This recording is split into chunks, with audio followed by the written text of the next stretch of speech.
right, we are going to go ahead and get started. So hello, everyone. I am Janine Miatan. I'm the events programming manager at Meetup. Some of you might already know me because I've hosted a few of these before. Today we're joined by special guest speaker, Dr. Kevin Browne. He's the instructor of how to organize awesome meetup events on Udemy. He will teach you to think through important decisions when planning your events to help you build the experience you're looking for. Today's discussion will focus on deciding the goals for your meetup group, choosing appropriate topics, and knowing your audience. You'll learn the nuts and bolts of planning events, from messaging and marketing to scheduling and hosting. Before we get started, I'm going to go over the guidelines in the agenda, and then I'm going to pass the baton over to Kevin. So for the guidelines, so yes, this event is being recorded. Do not worry, you will not appear in camera. If you have to leave early, you can catch a recording and a recap of this event on our blog, meetup.com/blog. Everyone is muted except for Kevin and myself. If you have questions, please submit your questions in the Q&A feature at the bottom of the screen. We encourage everyone to ask questions, and again, please submit them in the Q&A feature at the bottom of the screen. Closed captioning is available. So if you'd like to turn it on, you can just hover over the live transcription icon at the bottom of your screen, and you can select your preference. So in a couple seconds, I'm going to introduce Kevin. Then he's going to take it away and do his presentation, followed by Q&A, when I will come back on the screen and ask, there are the sirens again. I'm so sorry. I will come back on the screen and ask the questions that y'all submitted in the Q&A feature. So a little bit about Kevin. Kevin is a doctor. Dr. Kevin Browne is a professor of computer science with 20 years of teaching experience, including a Teacher Award of Excellence. He is a community organizer, having organized over 100 technology and startup events, including meetup events, conferences, etc., with over 4,000 unique attendees, and was the winner of Difizen, did I say that right? Okay, of the Year Award in Hamilton, Ontario, for the community impact of these events. Without further ado, I'm going to pass it on to Kevin, and I am going to leave the screen. I will see you in a little bit. Hi, everyone. I'm just going to share my slides here.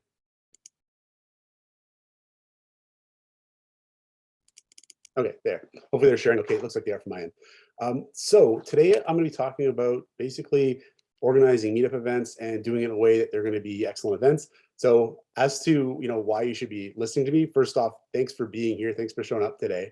But as to why I'm doing this, like how did I get involved in giving a talk on organizing meetups and best practices around that? So I'm from Hamilton, Ontario, and that's a city that used to be known as a steel city. It's transitioning into a more sort of modern knowledge economy now. And there wasn't really a strong technology sector in Hamilton. But I was a student at McMaster University in Hamilton for years and years. I did my bachelor's, my master's, my PhD there, all in computer science. And when I was there, I was very frustrated that none of my fellow students were staying in Hamilton because we didn't have a good technology industry. And not really many students, like young people in Hamilton, were going into tech. And I was very frustrated by that, by the sort of lack of a local tech industry. And when I talked with people that were friends of mine in Toronto where Toronto does have a strong tech industry, they told me that if you really want to have a strong tech industry, you need a strong tech community. And so I got into a lot of community building. What I did was I started organizing multiple meetup events. So the biggest one was called Demo Camp. At that event, we would have people come out and give demonstrations of technology products they had built, and the community would ask questions. And the whole goal of the event was just to build a stronger tech sector in the city. So that way you could get feedback on your product that you were building, and you could maybe get an initial audience for your product. And I did all kinds of events. So that event was very successful, and it kind of snowballed. And I started doing all kinds of events. So I did like one called Startup Drinks, which was basically a more casual networking event for startup companies and people that work at startup companies to come out and talk about their industry. And I did all kinds of events, so like conferences and like events aimed at like developers and things like this, and all kinds of stuff. This was actually one of the biggest demo camps that we ever did. That guy there is Bob Young. He's one of the people that made Red Hat Linux, and he owns the Tiger Cats, the local football team. So he was kind of my hero. So to have him out to a meetup event was just like a huge thing for me. And anyways, I got so into community building that I actually ended up starting up with other people, a bunch of other people. We all kind of got involved together and created this co-working space called Commotion. And Commotion is a co-working space in Hamilton where companies can rent desks and things like this. And it's a big community for basically the knowledge economy in Hamilton, broadly interpreted.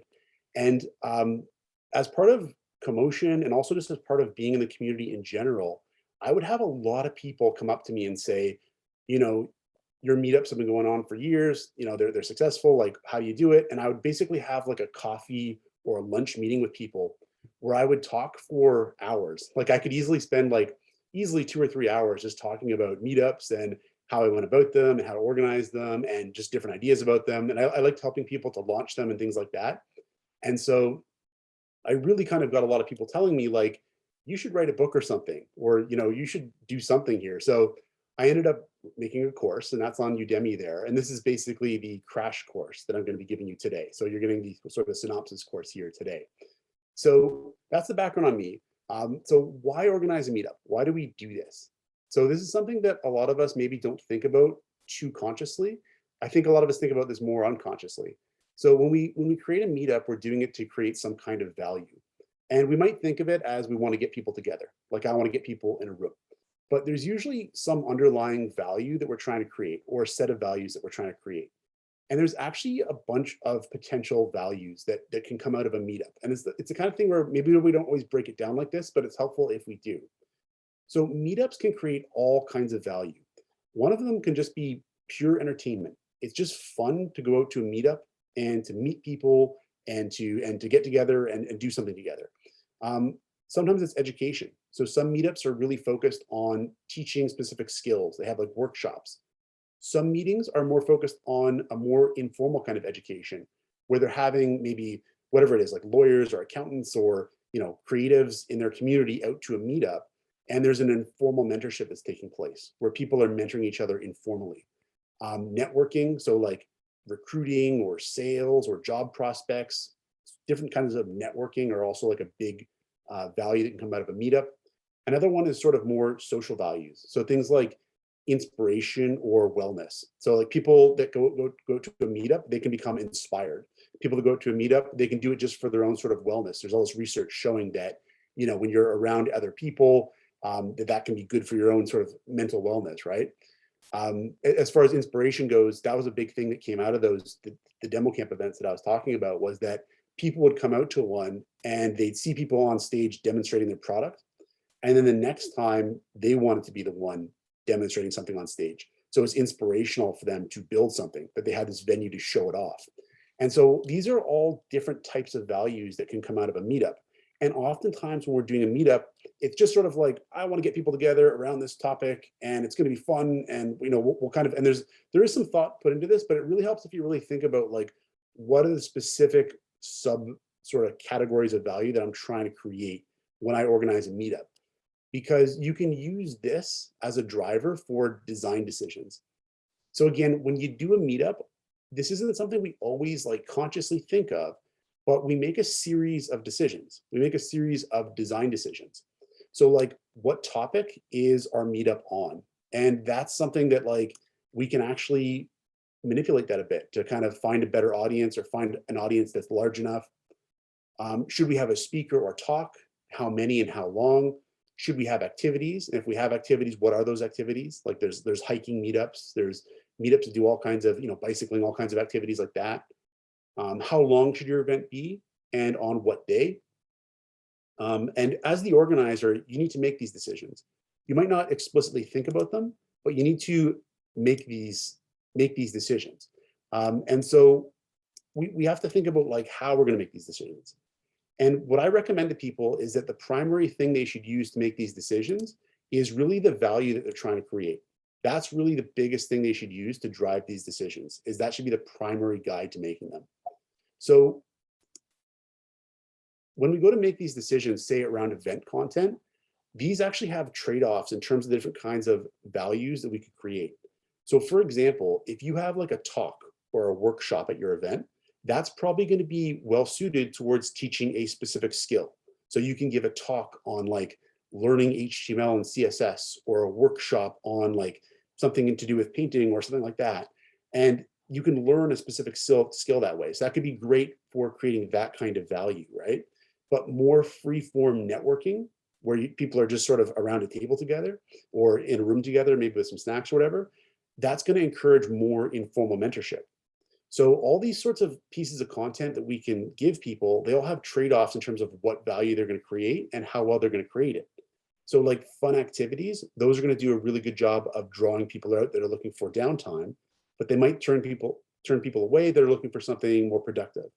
So we really want to think about like when we're making our event content, what event content is going to encourage the creation of what kinds of value. And thankfully, it's not a one or the other decision. It's not like you have to have an event with talks or with freeform networking. You can mix content together, right?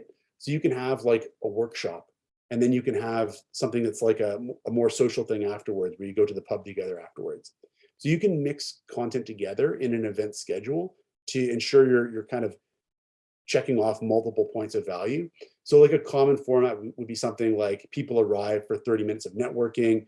You have maybe a talk, or you have maybe a couple talks that take, 20 minutes each, maybe, let's say. And then you have like 40 minutes of just networking to end the event. So you can always mix it up. And that's what a lot of meetups do, is they have some kind of mixture of content and just free-form networking. So the other thing you can do, though, is different events in a series of meetups. They can also take on different formats as well. So you can have workshop style events some of the time, and then other times you can have recreation activity style events. And I've seen meetup organizers do this as well, where they'll have like a workshop event where you're really like learning some specific technology. I do a lot of like tech events, right? So that's kind of where I'm coming from. But they'll have like a workshop style event where you're really learning some specific technology. And then that'll be followed up by something like a recreational event, where it's literally like a night at the pub or something like that, where you don't have to, it's just based on like fun and social and things like that. So you don't have to pick one or the other. You can change it up in an event, within one event. You can change it up across events, and that's okay. You should know your audience as well. And this is a big one. So our audience should also be a major driver for design decisions, because it's about the people that are coming out, right? And I would say that I prefer the word community, of course. Like, if we're talking about a meetup, really want to think of them as a community, not really an audience. So one thing you should think about is, who do you expect to come out based on the topic you've chosen? Like, the topic you've chosen is going to reach a certain demographic, and you should think about like, who is that going to be? A really good way to think about it too is, who do you want to come out and what do they want? Not necessarily just who is coming out. And I'll kind of get to that in the next couple of slides here, because it's actually kind of an important distinction, is that who is coming out and who you want to come out. Those can be two different things sometimes, and you really want to make sure that you're organizing for your audience that you want, the community that you want, and the value that you want to create, as opposed to just sort of whoever is coming out. So one example would be, if you have a meetup event and you want to get feedback on it, you want to get feedback on how people liked it and whether it was worthwhile or not. You could ask people at the end of the meetup event. You could just say like, okay, we just did this thing. Like, what'd you think about it? Right? The only thing with that is that there's a couple of dangers there. One is just like group dynamics. So one is just the fact that like, you're going to have people that are more outspoken. You're going to have some people that are very comfortable, like standing up and saying like, I thought it was awesome, or like, I think you should do this, I think we should do that. And they're going to be very comfortable doing that, right? Whereas other people, it's a group dynamics thing. Maybe it's an introvert extrovert thing. Maybe it's a comfort level thing. Other people are going to just kind of stay quiet, right? And so one of the really good ways to get data about your audience and to get data about your community, and in terms of like how they're enjoying the event, whether they're finding it worthwhile or not, is to survey them. Because a survey is nice and anonymous. A survey does not involve anyone sort of being critical right to your face, which is something that people want to avoid. They don't want to tell you that you just wasted 2 hours of their life, right? But that's sometimes feedback that you want to have, right? And so a good way to get that is with a survey, because people are more comfortable saying stuff like, I didn't think this was very worthwhile or whatever. And they might get into why too. And they feel way more comfortable doing it. So I do recommend like the sort of anonymous surveys. if you're going to do a survey, there's all kinds of free, cheap ways of doing it. One of the best ways is actually just Google Forms. So if you just go onto Google and you type in Google Forms, it'll come up. You can whip together a survey on there for free, and it's really easy. It really only takes a few minutes, and then you get a link, and you can send that link out to your audience via messages or whatever after the event. And so that would be a good tool to use, is Google Forms. If you're looking to survey them, you don't want to ask too many questions, like really probably no more than like 1 to 3, because just people will start to, they don't want to go to an event and then fill out some big long survey about it, right? They want to kind of really get it down to a few things just to give you some feedback. One thing you could do to give a bit of a like objective metric to how well the event was received by the audience would be to use a Likert scale question. So Likert scale questions look like this. They're the questions where you have some statement like, I found the event worthwhile. That'd be a good question to ask, is I found the event worthwhile. And you ask the survey, whoever's filling out the survey, to fill it out from strongly disagree, somewhat disagree, neutral, all the way to strongly agree, right? We've probably all seen these on surveys. And what you can do is you can ask a question like that. It's a simple sort of like one question to ask, and you can assign a score from 0 all the way up to 6. So like strongly disagree would be 0, disagree would be 1, somewhat disagree would be 2, and on, right? And then if you were to take an average of all the survey responses, that would give you like a score for that event, right? Where a higher score is better, because if the number is like 6 for strongly agree, that's higher than strongly disagree, which is 0, right? So a higher score would be sort of indicating a better event. So what you could do is ask attendees, like with a 2-question survey after the event, just 2 things, like, I found the event worthwhile, and like a second question could be something like, do you have any feedback for the next event? And just give them like an open free form way to give feedback. If you do things like this, you tend to get really good actionable feedback, because people are just more comfortable filling out a survey and saying critical things on a survey. And if you use a question like this and you give it like a score, what's kind of cool is you can then have a metric to compare one event to the other. So like if you try something new in terms of format and the score is like a 3, whereas the other ones were having a score of like 5 and 6, then you may want to stick with the format that's getting a 5 or 6 score, right? And so this can kind of give a objective measure to something that is typically more subjective, which is sort of like, did you find the event worthwhile, right? So one thing I would say with community feedback is you want to be careful with this. It can lead to what you might call a mutual admiration society. And that's not necessarily a bad thing. When I first started doing meetup events, I was trying to learn how to do them better, and I was going out to other meetup events just to see how they did them. I went to this one meetup event where it was just very, it's hard to describe even. It was a bunch of kind of like folks just sitting around a table together. They all knew each other so well, and they really liked this sort of like social club that they had built, and it was nice. But if you were a new person coming into it, you didn't really feel super welcome. It also wasn't clear what purpose the group really had, and it sort of like lost its purpose, and it sort of become this what I later learned is called a mutual admiration society. If you interpret community feedback, if you use community feedback a little too early, sometimes it can actually be a bad thing. Sometimes it can actually sort of lead you down a path that is not necessarily productive. It's not necessarily towards what you wanted. So feedback from the community, it is something you should use. Like, you should absolutely get feedback from the community and you should use it.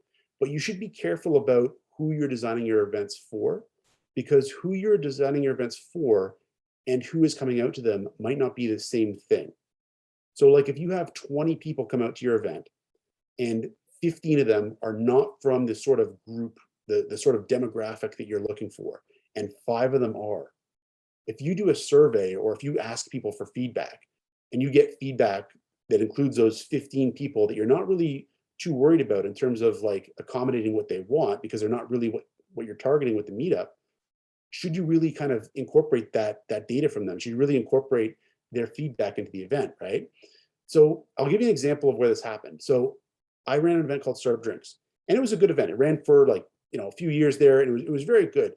There wasn't really anywhere in my city you could go if you were in a tech startup and meet other people in tech startups. And so Startup Drinks was great because if you were running a tech company, or if you were working at a small tech company, you could go out to this event, you could meet other people in the same boat, and it was a great little event. The only thing is that with startup drinks, it's really about startup companies. And startup companies really have at their center a founder. You really have like the founders of the company that created it. And you also have then people around the founders. You have like service providers, things like accountants and lawyers and like developers, like people that work either at the company or people that provide a service to the company. Now, a lot of the service providers, like accountants and lawyers and that, they're awesome. And they're coming out to these events and they're having a fun time too. But the less the founders of these companies are meeting other founders of these companies, the less interest they have in the event. Because for them, like they don't really care that much about, so-and-so service provider there that wants to kind of potentially become a client for them, right? They are really there because they want to talk to other founders of tech companies. And so this event kind of like lost its way over the years because, and it's fine, that's what happened, but it kind of like lost its way over the years because it sort of became less about founding and starting tech companies and more just drinks. It kind of just became more of the social club, right? And that's okay. Like if that's what you're going for, like that's a fine way to run a meetup. If that's what you want, you should go for that and not feel bad about it. But this event really was about kind of building a stronger tech community and encouraging more tech startups in my city, right? And so in this sense, the event kind of like lost its way because it wasn't really focused in on the really core demographic that this event was really intended for. So an example of an event that actually kind of fixed this too, another person in my community started up a similar event a couple of years after this one had ended. They started up a similar event and it was aimed at founders. And they actually had the saying for it. They said, if you're a founder, you're a fit. And what they did is at the start of the event, you had to, as a founder, say, here's my company. You had to say like, here's my problem this month. Here's what I'm good this month. And so you had to introduce yourself and kind of introduce yourself as a founder of a tech company.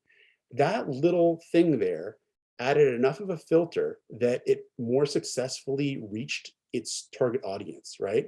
And it more successfully managed to provide value for those audience members, for those people that were looking for, specifically, I'm a tech founder and I want to talk to other tech founders, right? And that's cool. Like that's a good thing. So that's what I mean. Like hopefully that kind of example makes it clear as to what I mean there is that it's not that you don't want to listen to your community, you do, but you just want to be careful that you're listening to sort of like the right group within that community. You want to make sure that as you're listening to the community, that it's still aimed at what you were going for in terms of the value you're creating, right? In terms of choosing a topic, I think a lot of people that organize meetups already have a topic in mind. But I would say that in general, the best meetups tend to fill a gap where no similar community exists already. So like in your city, you've probably got like an hour commute radius where your meetup is going to be relevant for that hour commute radius, let's say, right? It might be more, might be less, but roughly, right? And so if there is not a similar group or meetup or community already around that topic, that can be a great opportunity for a meetup to come in and fill a gap. Because like when I started doing these tech things in Hamilton, there was very little stuff going on for tech in Hamilton, very, very little. And so it was really filling a gap where there was a lot of people that wanted something like this to exist, but it just didn't exist.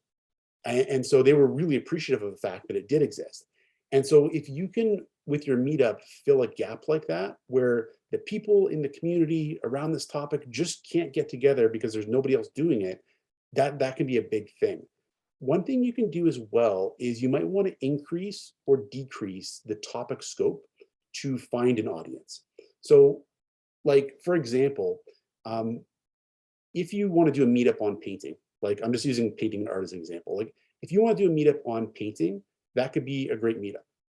But maybe in your community, that's too niche. Maybe your city is too small. Maybe there's not enough painters in your city, whatever it is, right? And so maybe painting is too niche.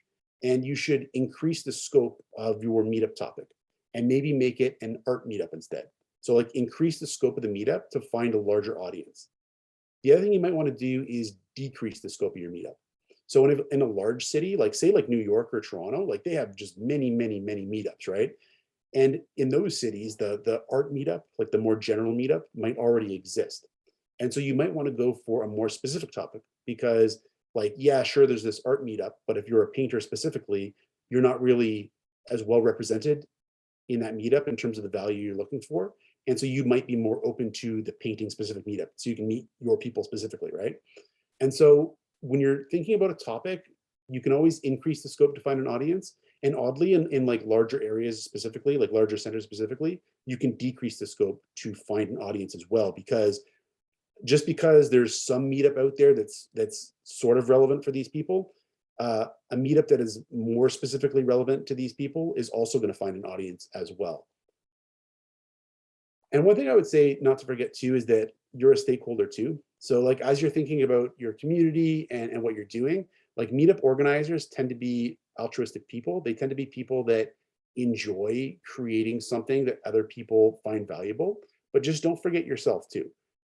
Just because if you make the meetup too much about like pleasing others, you might end up dissatisfied as a result, and you might just burn out. And I've seen this happen where like meetup organizers, they just sort of burn out from it. They're no longer getting anything out of it. And so they just stop doing it, and then it just sort of fizzles out, right? And so, do stick to the value you wanted to create, and make sure that you're also happy with it and having fun and getting something out of it in terms of your own connections or whatever it is, just because you want to stay engaged with it too. It's important that you do that. In terms of event time best practices, so the best thing I've found here that I recommend to people is to pick a consistent day and time, because it lets people plan in advance and they can basically form a habit of it. They can make a habit of coming out this day at this time. So something like the third Wednesday of every month or the second Tuesday of every month, if you make it regular like that, people just know, they plan in advance and they don't schedule things for that night. So that can be a great way to do it.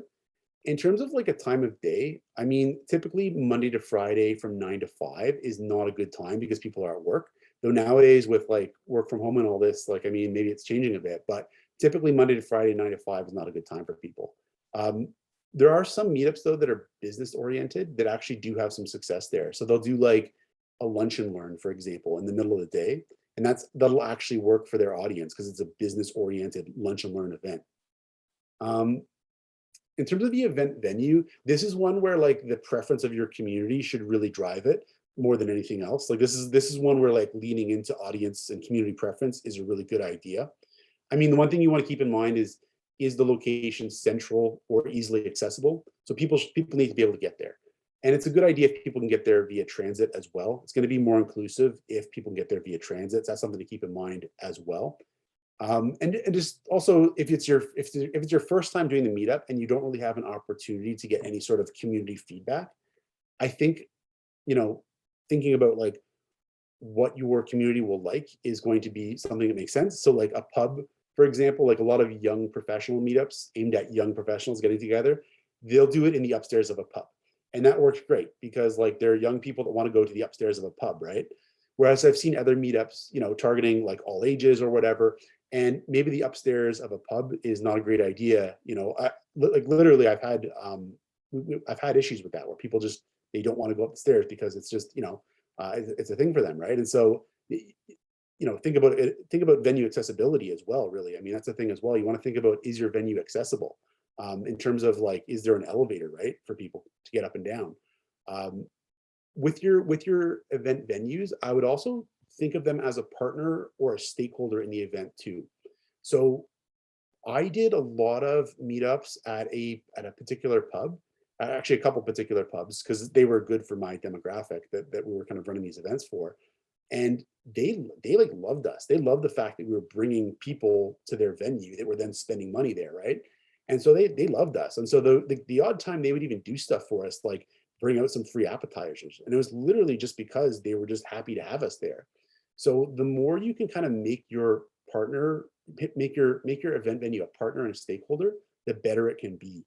And by that I mean like maybe on your event page, like list them as the venue, but then provide a link to them as well, or maybe partner with them and they get some kind of your attendees can have some kind of deal at the venue.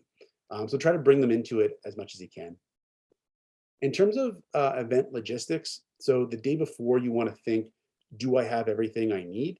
Because that's the time when you can still fix things. The day of, maybe not. The day of is pushing it, but the day before, that's a good time to do a check and just run through a checklist of, do I have everything I need? Maybe it's audiovisual equipment, maybe it's some wires, things like that. That's a good time to check for that. This is also a good time to send out reminder messages to speakers or activity leaders.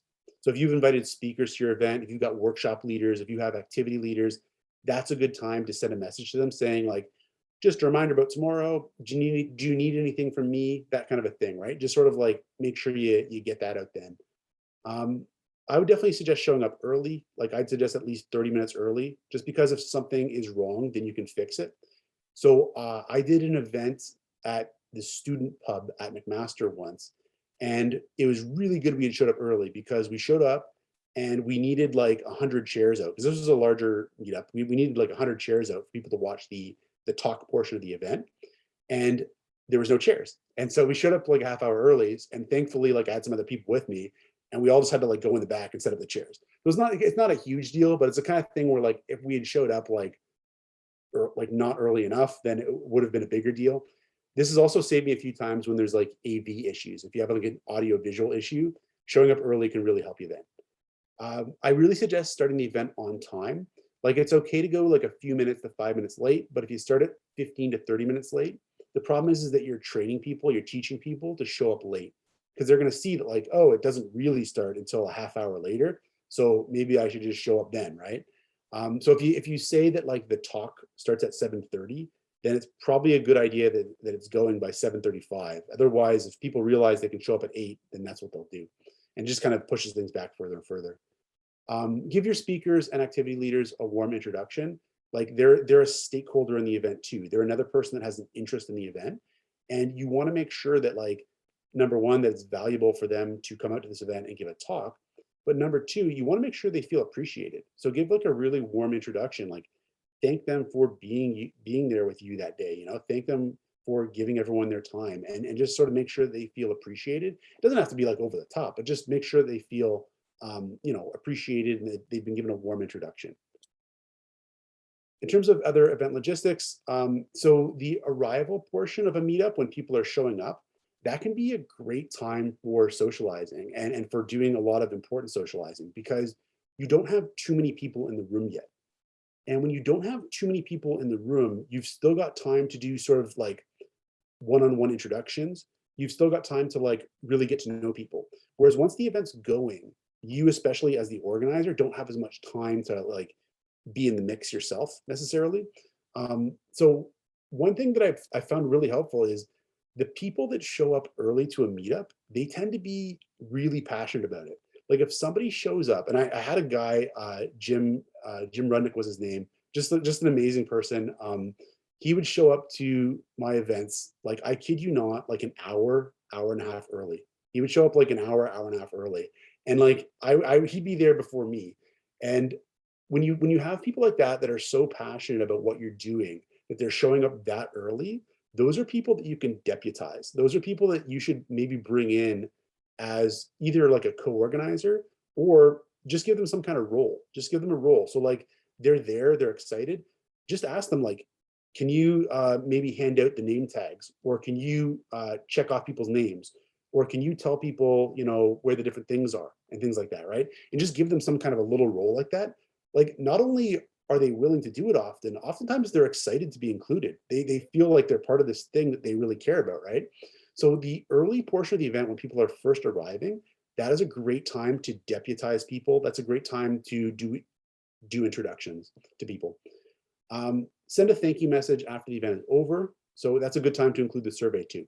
So after events, I would send a thank you message and I'd say like, thank you for coming out. Maybe give them a link to any sort of recap resources. And then I give them the survey link too. And I just say like, there's 2 questions on the survey. I would appreciate it. It would help make the events better, and just send it, you know? And then after you're done, make sure you give yourself a pat on the back as well. You deserve a rest after doing all that work. Make sure you give yourself some downtime as well. One thing to consider with events, and this is something that I think a lot of meetups could do but don't do, and it's something that can really improve the event quality. So consider sponsorship. If you get event sponsors, You can do things like pay for snacks and pay for drinks.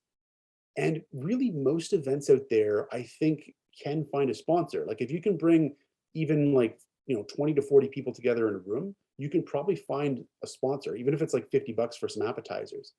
So what you want to think about is who has an interest in reaching your audience.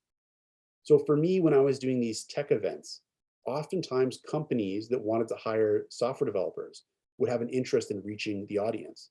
So these companies, they want to be known as a company that supports the local tech community, right? And they want to reach software developers. And so they would have an interest in reaching this audience. And so for them, it made sense to spend the money to sponsor an event. So you can do something similar, like with your demographic, there are people that want to reach it. So if you're doing an event for cyclists or whatever it is, like maybe it's hiking or running or something like that, right? Well, there's got to be a shoe store in town. There's got to be a bicycle store in town, right? And so maybe connect with them and say like, hey, I've got this audience. I've got 40 people, highly engaged cyclists, highly engaged runners, joggers, whatever it is. They want to come out and they want to do these activities. Would you like to sponsor it? It'll look really good. Maybe you can give them some kind of discount or something like that, right? So if you want to approach sponsors, you can create a sponsorship package. It doesn't have to be too much, but creating a sponsorship package, even like a one pager. So you can make like a one pager, maybe have like a nice photo of your event, and then have like a costs and benefits. So like, here's the cost of sponsorship. Here's how that money's going to be spent, and here's the benefits. So you could say like the cost is $200, and what that money goes towards is paying for the snacks and drinks for the 80 people in the room, or whatever it is, right? 60 people, 50 people, whatever it is. And say, as a benefit, you get these things, and you list the things. You say like, you get your logo with a link to your website on the event website. You get, as part of the thank you message to the attendees, I will include 2 sentences from you, which could include a link to your website, and you tell them, here's the benefits you get. You might even want to give them the ability to make an announcement at the event. You wouldn't want to go too wild with that, because if you give them like 5 minutes at your event, you're kind of selling too much time. But if you give them like 30 seconds to just give a pitch and just say like, oh, I sponsored this, thank you for coming out, like they'll love that. And that's something that they're willing to pay for as well, right? And that's not going to cheapen your event. It's not going to ruin it to have a sponsor say for 30 seconds, like, I run such and such cycling shop. I love what you guys are doing. I hope you come in sometime. Like, that's not going to ruin the event, right? So treat sponsors like a partner and a stakeholder. Bring them in, treat them like a partner, make them feel like they're part of building this community. They're part of building this success. And that's something that, they're going to love and they're going to want to be a part of. And so just really think about like who has an interest in reaching my audience, and then go out to them and approach them. So this is probably like my favorite thing to talk about. So meetups are really an incredible vehicle for building community. And when we say community, I think sometimes we kind of don't, this is another one of those things where it's like we talk about it a lot, but we don't always think about consciously what we mean by community.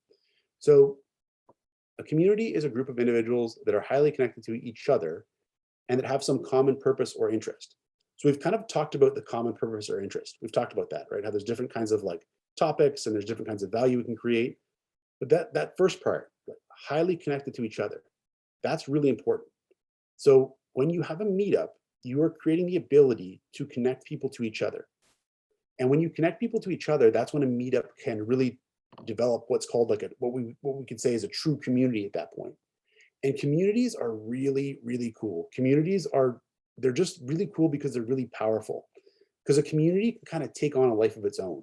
Like when I did the first sort of demo camp event, I had no idea that years later it would kind of spin off. It would help to spin off. Like these other people that organize meetups, they totally, did their own sort of leadership and start up new communities. But the stuff that I was doing was kind of like helping to spin off new things, which was just kind of cool to see, right? And so a community, once it's created, can create value that you never even really envisioned when you started trying to grow one. And so the big difference is this, is that a strong community is not about the number of nodes in a network. It's about the number of connections between the nodes in the network.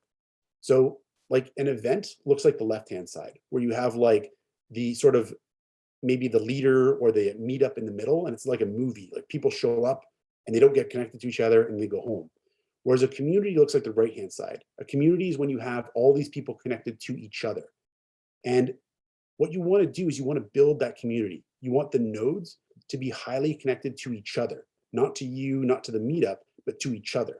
When you do that, that's when you have a real community. And that's where you can get other nodes, like other people in the community, spinning off and saying, you know what, I want to lead this thing. I want to lead that thing. I want to lead this thing. And they can spin off and create value in ways that you never even thought of. And that's just why I find communities to be so cool. So in terms of my advice on forming a community, I would say be a pain in the neck.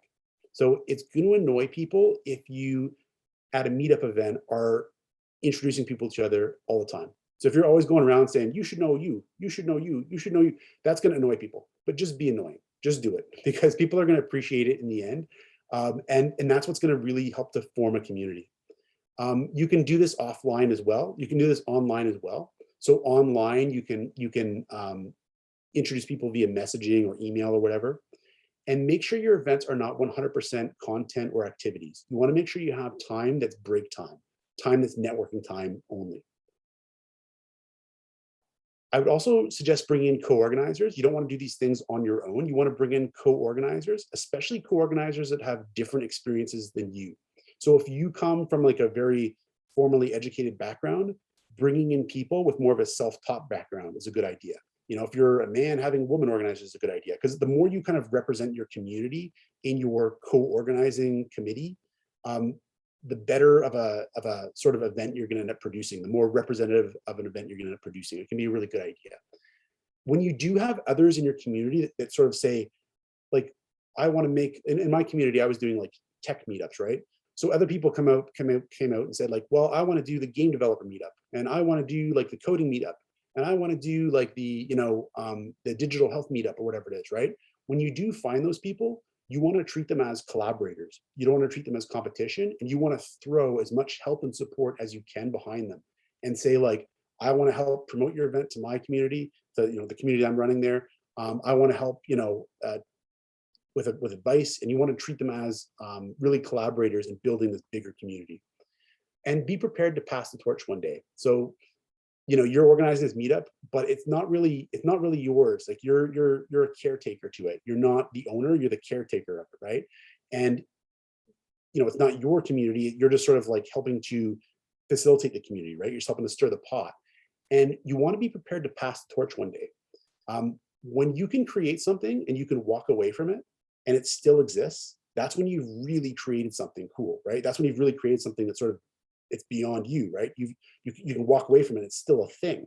So even though it's going to like hurt, one day you might have life changes. Like I got a new job at one point. Now I've got a kid. It's like those life changes might, mean that you can no longer organize the community. And when that happens, be prepared to pass the torch. And the more sort of collaborators, the more co-organizers you've got, the better of a position you're going to be in to do that. In terms of online, and I'll wrap this up in 1 minute. I just got 1 minute here. So in terms of advice about online meetups specifically, we've actually, even in this meetup here, some of the best practices are actually being followed. So if you ask people a warm question in the chat to get them talking, such as like, where are you from? Or like, why are you coming out? That can be a good way to start facilitating discussion. Having a host role to filter out questions can be a good idea. Sharing the video online afterwards in an asynchronous way, like YouTube, that can increase engagement as well, can draw interest for future events. And this is a big one. So the co-working space that I'm involved with, that I'm a co-owner of, we've had a Slack channel that's been super active throughout the whole pandemic. A lot of meetups have had very successful Discord servers and Slack channels as well. And so I really suggest using Discord and Slack to actually keep up your community throughout the sort of like, not just pandemic, but also just in an online way in between meetups. So Discord servers and Slack servers, those can be huge for facilitating a community online. So I've had to, hopefully I didn't talk too fast. Sometimes I can do that, but there's a full course. So if you want to hear me talk for more, there's a full course on this. It's only $10 though if you use the coupon code Meetup Live. If you go to portfoliocourses.com, the coupon is there. I'll just throw the link into the chat as well. I'll just put the link in the chat as well just now. There just as well, if you do want to hear me talk more about how to organize meetups, because I've got a lot more, and this is all I could fit into 40 minutes. So thanks for listening. I guess we do questions now. Hi, Kevin, I'm back. So I'm not turning on my video because I'm having some internet difficulties, and I'm scared that if I turn on my video, I'm going to lose you. So Okay. I have a few questions. We had some really great questions asked. Okay, so the first question is, you just touched on online events. Someone asked, sorry, give me 1 second. Okay. Anonymous asked, how do you keep your community engaged online during Zoom meetings? How do you keep engaged during Zoom meetings? Yeah. So, I mean, I think what you guys did today with asking like a warm question, I think that's start. I think maybe like, pausing and doing questions. I think things like panelists where you have what we're doing right now, actually, to be honest with you, where you have like an opportunity for questions built into the event where people can ask questions as well. In terms of like actually getting people to interact with each other though, and not with like the panelist or the speaker, I think that's really, really hard. And I think that's like a tall ask, like during a Zoom meeting. So that's why I would say, like, I know I kind of already just said this, but that's why I would really say, like, get Slack or get Discord, because with those, what happens is conversations can happen asynchronously after the event, and people will have conversations. So people will throw things into the chat saying like, I thought this and this, or they'll say like, here's a link, like here's a resource that I found that kind of tags onto what was being talked about. And people will start having casual chats in a conversation kind of chat window, right? And once that starts to happen, people will start to message each other privately too, because once they are having conversations, they can then meet privately. So I would say to an extent, the answer is like, don't try to do that or expect that in the Zoom meetup. Try to do that, expect that sort of value to be created in the Slack, in the Discord after the event, and just be okay with that. Like, that's fine, just a different way of doing it. Awesome. Thank you, Kevin. Jude asked, how do you attract your ideal audience to attend? That's a good one. So, I mean, so Meetup can be excellent for that. I will say, like, I mean, Meetup is going to help you find your audience. But that said, I have to say, when I started my Meetups, I later transitioned to the meetup.com platform. But when I started my Meetups, I didn't know about Meetup. I started just using other platforms because that's all I knew about at the time. And so what I had to do was I had to go out and find them. And I think, to an extent, even if you're on Meetup, that's still a good idea.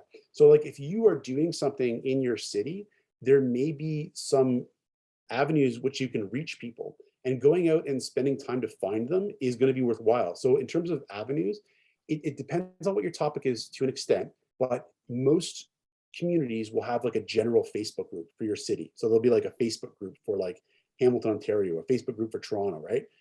Posting about your meetup on there. Like a lot of people that are not on Meetup yet, they'll see it on there and then they'll be exposed to it for the first time. You can also find people very directly too.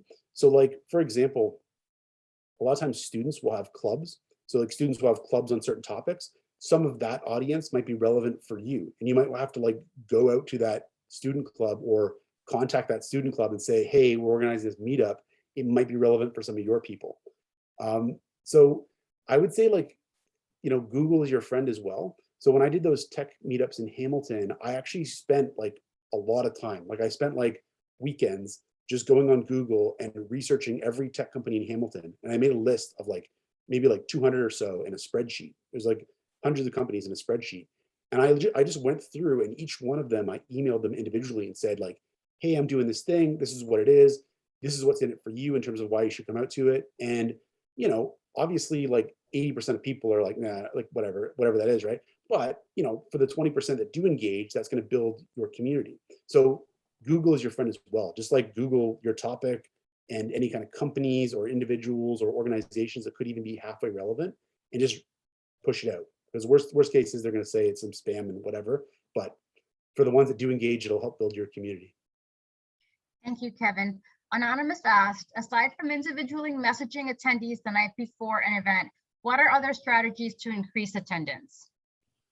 So I'm not sure if I hate to say this or whatever, but when you do charge for an event, that does increase attendance because people have like more of an incentive to show up. And it doesn't have to be much. It can be like $5 or whatever, something like, relatively cheap like that. And you can tell people like, hey, if that's a barrier for you, just let me know. And we'll we understand, right? You can still let people in without paying the $5, but charging definitely does increase the show up rate, right? Because people are just more invested in it.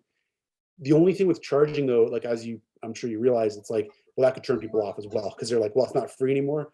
I gotta spend 2 hours of my time, and I gotta spend $5-10, whatever it is, and it might decrease the attendance in that sense.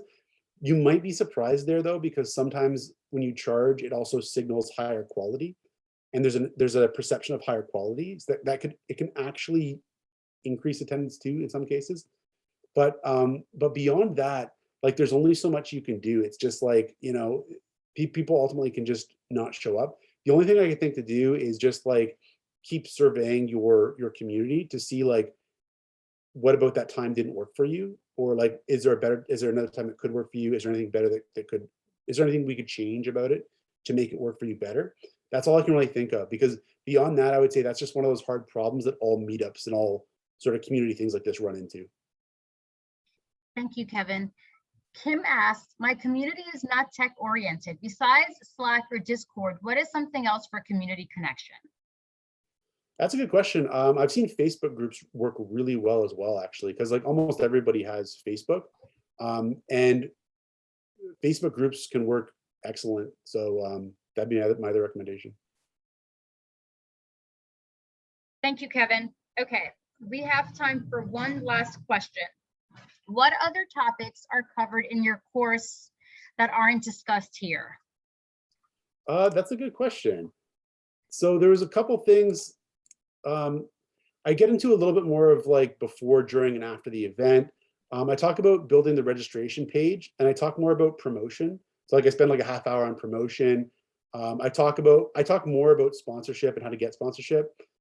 So a lot more detail about a lot of things that were covered basically, but a few things like promotion and the registration page and things like that are things I go into specifically more. Thank you, Kevin. And thank you so much for joining us today, Kevin. And thank you for everyone that tuned in. Before we go, I'm going to share a couple of slides. Give me 1 second. So for those of you that tuned in today and have not yet become an organizer, we have a great promotion going on where you can find others who share your interests. You can start a group. Sorry, it's the background noise. Okay, there was a motorcycle going by. You can start a group and save 30% on your first subscription by going to meetupsavings.com. We started a podcast at the beginning of the year with our CEO, David Siegel. Keep connected. If you'd like to pull out your phone and scan this QR code, or you can just subscribe to the podcast on meetuppodcast.com. We launched an episode last week with an organizer, Omar Acosta, and there will be another episode launching next Wednesday. Thanks again for tuning in today. If you joined late, don't worry. There's going to be a recap and a recording of this event on our blog. You can access it at meetup.com/blog. Again, thanks so much, Kevin, for all the valuable information that you share. And thank you to everyone that tuned in today. Have a great day.